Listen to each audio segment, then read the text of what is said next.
This video will continue our survey of Chapter 9, Genres of the Old Testament, in the volume Introduction to Biblical Interpretation.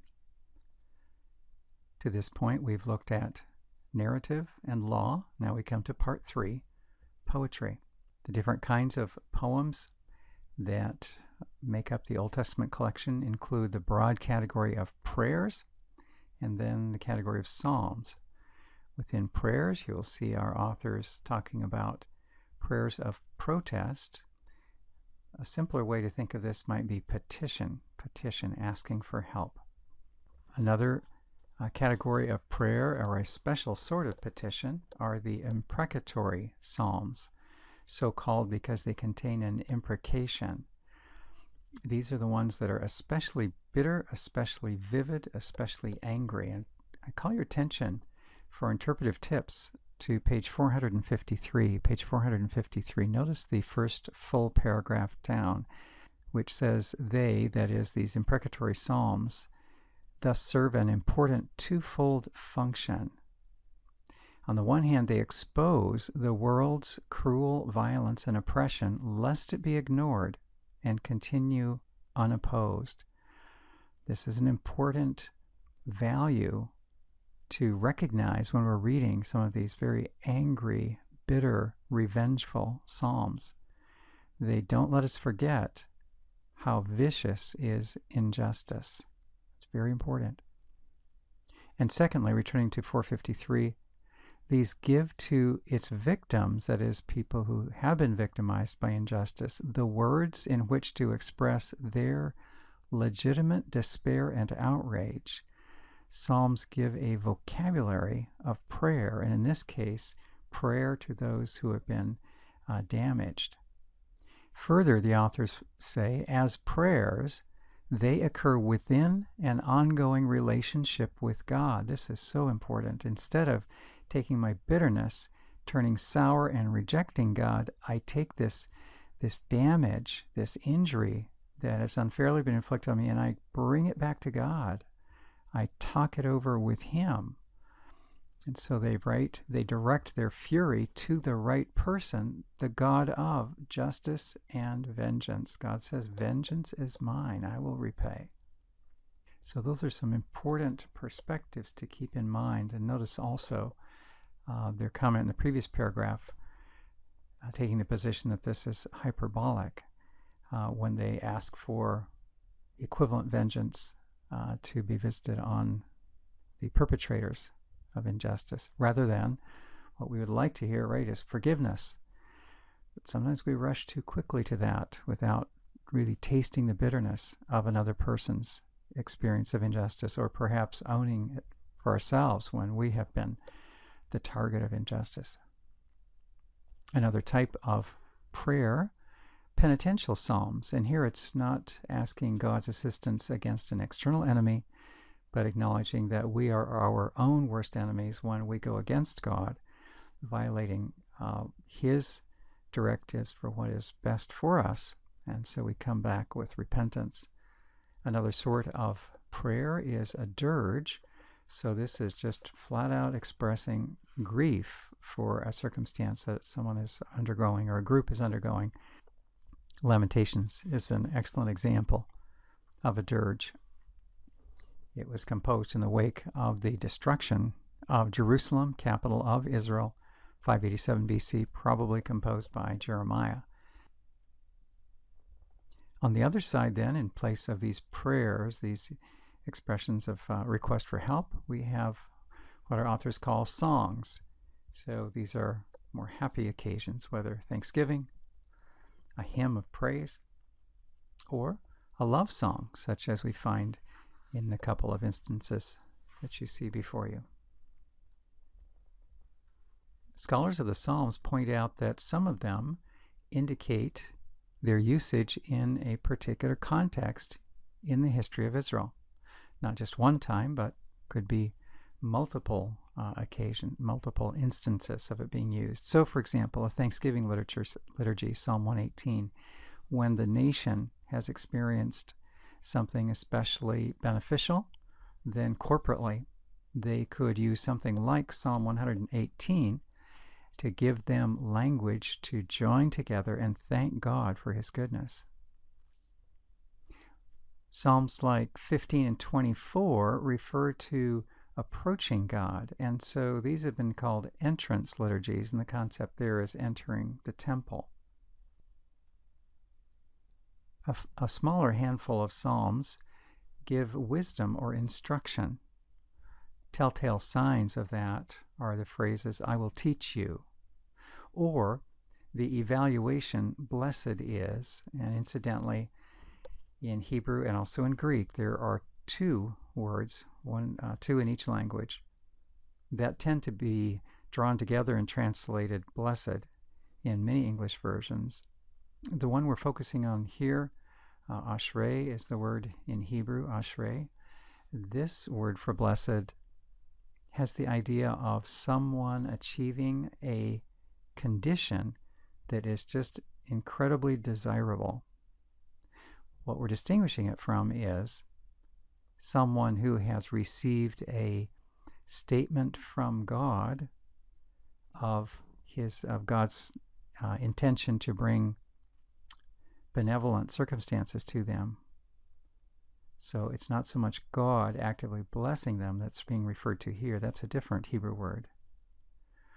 This one is, sometimes it's rendered how happy or how fortunate, in an attempt to describe whatever follows as something eminently desirable. Some wisdom psalms deal with the issue, the dilemma of when bad things happen to good people. That's something that, say, the book of Job takes up in large measure. But now we're talking about the book of Psalms, 73. If you take a look at 73, it won't take you long to realize that this poet, this pilgrim in the Old Testament era, is wrestling with this age-old question, why do bad things happen to good people and good things happen to bad people? Theodicy is the name we give to that discussion, that dilemma.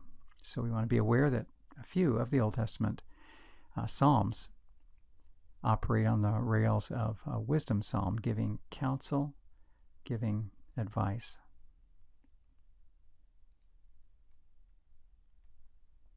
Psalm scholarship encourages us, and you'll encounter this pretty regularly if you open up a commentary on Psalms. They encourage us to watch for a couple of characteristics.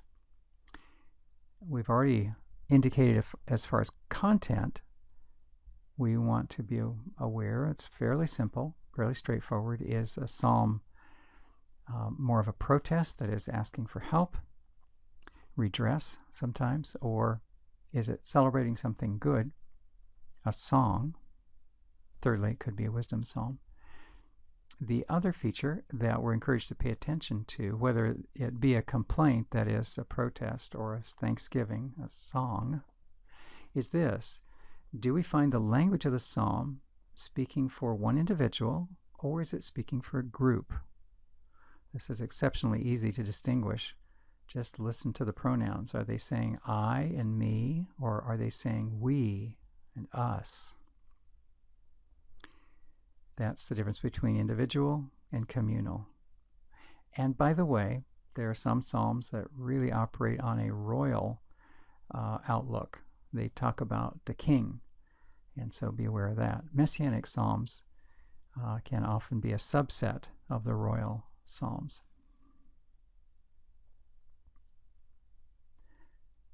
The term form criticism you see at the top of this slide, and that's to remind us of one of the interpretive lenses that was developed by scholars some years ago. Form criticism looks at a text and asks, one of the questions would be, in what setting would such a text find its normal habitat? So, for example, if you come to a psalm which is expressing thanksgiving, and it's plural, it's we or us, then they would say, oh, this form, an optimistic or a happy psalm with a plural pronouns, envisioning a group, a community, they would say this form helps us recognize that it was intended for communal celebration of God's goodness. Now let's turn to the very important business of interpreting poems. A lot of this will apply principally to poems within the book of Psalms, but it's not limited to that. Consider boundaries. You're accustomed to beginning any interpretive process by watching for the boundaries. Where does a given text begin and end? In the case of the book of Psalms, pretty self-evident. These come with self-contained boundaries. Psalm 1 begins at its own first verse and ends at its own last verse, verse 6, because then we run into Psalm 2.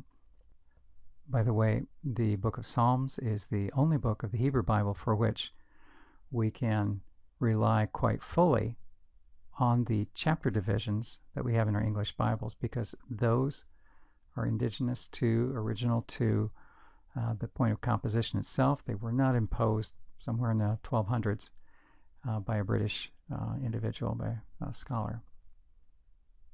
You can see a couple of exceptions. Psalms 9 and 10 sometimes are regarded as one psalm, and also 42 and 43. If you read the content, you'll see why. You're accustomed to the fact that we want to trace development of thought within any text. That's especially true in poetry. By now you've probably noticed that when you went to develop a logical outline in poetry as opposed to doing it in narrative, it became much more momentous and illuminating, and perhaps just flat out more difficult, because you were having to deal with poetic expression and concepts more than a sequence of chronological events. Really, really valuable then to watch for development of thought, because the author, the poet, had a message to convey and package that message in thoughts, groups of thoughts, groups of verses. We want to pay attention to that.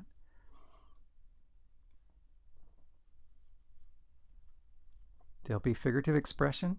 We want to be careful to interpret it in keeping with poetry, in keeping with the context. Here's something that I'm increasingly intrigued by, and the suggestion is simply this. Just as we have encouraged attention to context of one thought group to another, one group of verses to another, to see within a poem how does thought move from group A to group B, clusters of verses, so we also can be benefited by paying attention to what are the neighboring psalms, the neighboring poems. So if you've dropped into Psalm 23, the Shepherd's Psalm, the Lord's Psalm, take a look at 22 and 24. 22 has a tone and a theme that is just very, very much in contrast to 23. 23, God takes care of me, I'm weak, and He's my knowledgeable and benevolent and protective shepherd, right? 22 is what Jesus quoted from when He was on the cross. He was not at a high point of gratitude for God's tender care at that point. No, He was crying out, my God, why have you forsaken me? Okay, hold that idea and then think of what it does to you when you move from that agony of Psalm 22.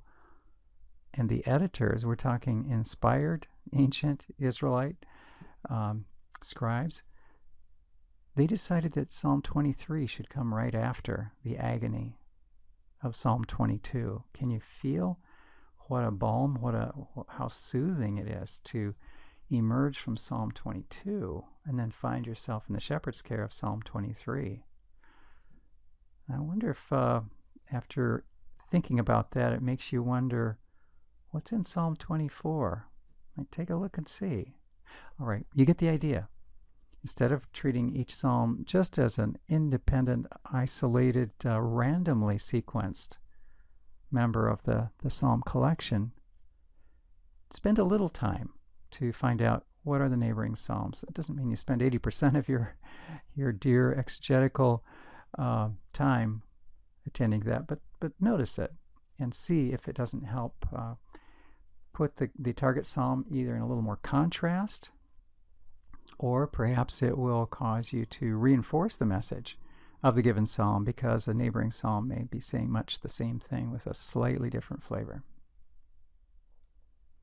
Continuing on the vector of interpreting poems then, notice this first point. Psalms come to us without a historical context.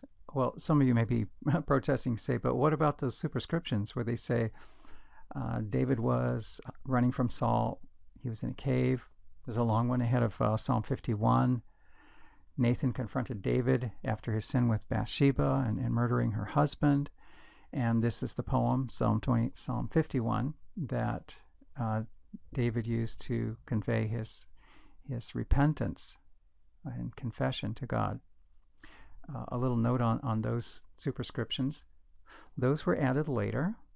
It doesn't mean that they are out of hand inaccurate, but it's not as though we have a fully reliable historical context for the psalm with which they're attached. Okay, so just kind of, I guess you'd say, take them with a grain of salt. They can, who knows, that they may be spot on. Maybe people remembered when that given psalm was written by Asaph or David or Moses. There's a psalm by Moses and so forth. So maybe they are spot on, but we understand that the superscriptions were supplied later, and so we should take them with a grain of salt. Okay. So let's taking that into consideration, and then there are a lot of psalms that we call them orphan psalms, orphan because they have no superscription attached with them. And so for those, quite transparently, we don't know when or by whom or under in what circumstance they were composed. Recommendation: just live with the psalm, that particular one, for a bit, and imagine, in general, what would be going on in your life if you, out of that circumstance in your life, felt moved to compose the psalm that you're holding. And of course, you're going to need to think in terms of ancient contexts. You know, it's not like hey, I got into a car wreck, so I'm asking God to touch me. Well, maybe you think in terms of I got into a chariot wreck, or maybe I got caught in a flood, or something that would have happened in the ancient circumstance. You get the drift. Empathetically, then, imagine life experiences which may have prompted the composition that you're concentrating on. Eugene Peterson, author of books such as Eat This Book, and also the translator behind the Message version of the Bible, has a book on Psalms called Answering God. And if this sort of imaginative contemplation about Psalms, if you find that intriguing or attractive, I commend to you his book, Answering God. The drift of it is, God has given us Psalms. Unlike other books of the Bible where God speaks to us, this is the book that God gave us so that we learn how to speak back to Him.